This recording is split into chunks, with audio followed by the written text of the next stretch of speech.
राजस्थान के एक छोटे से गांव धौलपुर में एक घर था। साधारण सा, मिट्टी की दीवारें, आंगन में नीम का पेड़। उसी घर में जन्मा था किशन। किशन बचपन से ही आसमान छूने के सपने देखता था। पड़ोसी की अमरूद चुराना, छत से कूदकर माँ को डराना, स्कूल की घंटी बजाकर भाग जाना, यही था किशन का बचपन। माँ कमला देवी अक्सर कहती थी, किशन, तू एक दिन मुझे बुढ़ापे में मार देगा अपनी शरारतों से। किशन हंसते हुए कहता, माँ मरूंगा तो जरूर, पर देश के काम आकर। उस वक्त माँ इसे मजाक समझकर उसके कान उमेड़ देती थी, पर किशन के मन में एक आग थी। हर साल 26 जनवरी को जब परेड निकलती, जब सैनिक कदमताल करते, जब तिरंगा लहराता, किशन की आंखें भर आती थीं। उसके पिता राम सिंह, जो खुद एक किसान थे, कहते, बेटा खेती कर, जिंदगी सुकून से कट जाएगी। किशन मुस्कुराकर जवाब देता, बापू, सुकून की जिंदगी उन्हीं को मिलती है जिनकी रखवाली कोई किशन करता है। किशन ने 12वीं के बाद CDS यानी कंबाइंड डिफेंस सर्विसेज की परीक्षा दी। रातों को जागकर पढ़ाई, भोर में दौड़ और दिन में रिपीटेशन। माँ चाय बनाती, पिता चुपचाप देखते रहते। परिणाम आया, किशन पास। SSB इंटरव्यू में उसकी निडरता, टीम लीडरशिप और मानसिक दृढ़ता देखकर बोर्ड के अधिकारी प्रभावित हो गए। और फिर वो पल आया जिसका किशन को इंतजार था। भारतीय सेना की पैरा एफ यानी स्पेशल फोर्सेस में चयन। ये कोई साधारण यूनिट नहीं थी। पैरा एफ यानी वो जवान जो दुश्मन की धरती पर चुपचाप उतरते हैं, एक एक दुश्मन को चुन चुन कर खत्म करते हैं और वापस आ जाते हैं बिना किसी शोर के। जमीन पर काम करने वाली भारत की सबसे खतरनाक और सम्मानित फील्ड फोर्स। माँ ने माथे पर तिलक लगाया, आंखें छलछला रही थी। जा बेटा, पर वापस आ जाना।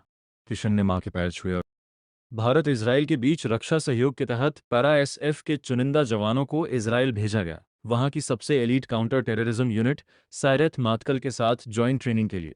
तेल अवीव से दूर रेगिस्तान के बीच एक गुप्त ट्रेनिंग कैंप। यहाँ किशन ने सीखा close quarters combat, urban warfare, explosive, neutralization और सबसे ज़रूरी बात, मौत से नहीं डरना। इजरायली कमांडर उरी ने एक दिन कहा, Kishan, you don't fight with your body, you fight with your mind. Fear is the first enemy. Kishan ने जवाब दिया, sir, in India we have a word called dharma. When you fight for dharma, fear disappears. Uri मुस्कुराया और बोला, then you are already a warrior. 6 महीने बाद किशन वापस भारत आया, एक अलग ही इंसान बनकर। शरीर फौलाद, आंखें शांत और दिल में देश की मिट्टी की खुशबू। जम्मू कश्मीर, एक सुदूर पहाड़ी इलाका। रात के 2 बज रहे थे। किशन की टुकड़ी एक रूटीन पेट्रोल पर थी। ठंड इतनी कि सांस भी धुआं बनकर निकलती थी। अचानक गोलियां आने लगी 3 तरफ से। एक बड़े आतंकवादी संगठन ने सुनियोजित हमला किया था। उनके पास AK-47, ग्रेनेड और RPG थे, संख्या में भी ज्यादा। किशन की टुकड़ी के 2 जवान पहले ही हमले में घायल हो गए। किशन ने तुरंत कमान संभाली। कवर लो। Suresh left flank, Ramesh right cover, मैं आगे बढ़ता हूँ। घंटों तक भीषण मुठभेड़ चली। किशन एक चट्टान से दूसरी चट्टान पर कूदता, निशाना साधता, साथियों को चाहता। उसके कंधे पर गोली लगी, पर वो का नहीं। किशन, पीछे हट। अफसर ने चिल्लाया। नहीं सर, पीछे हटने वाले नहीं हैं हम। धीरे धीरे ज्यादा आतंकवादी मारे गए, पर तभी खुफिया सूचना आई, एक बंकर में 7 आतंकवादी एक साथ छुपे हैं। उनके पास भारी हथियार और IED हैं। वो निकलने वाले नहीं थे और उनकी फायरिंग रुक नहीं रही थी।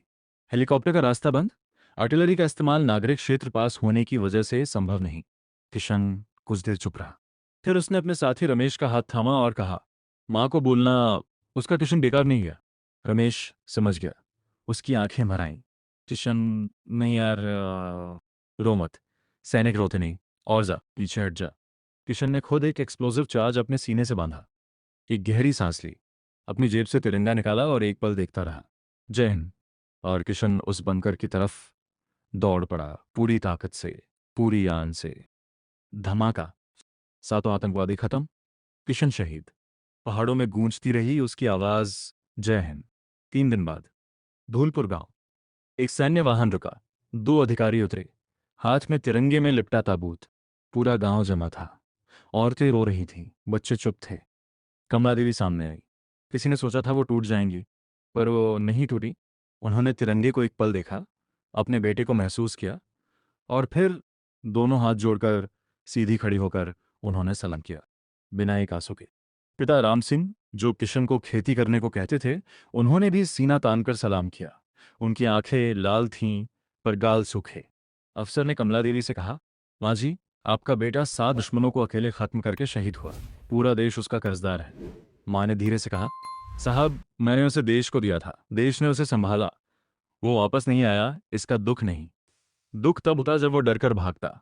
गांव में आज भी एक दीवार पर लिखा है, यहाँ का बेटा किशन गया था सैनिक बनकर, लौटा अमर होकर। भारत माता की जय, शहीद किशन अमर रहे।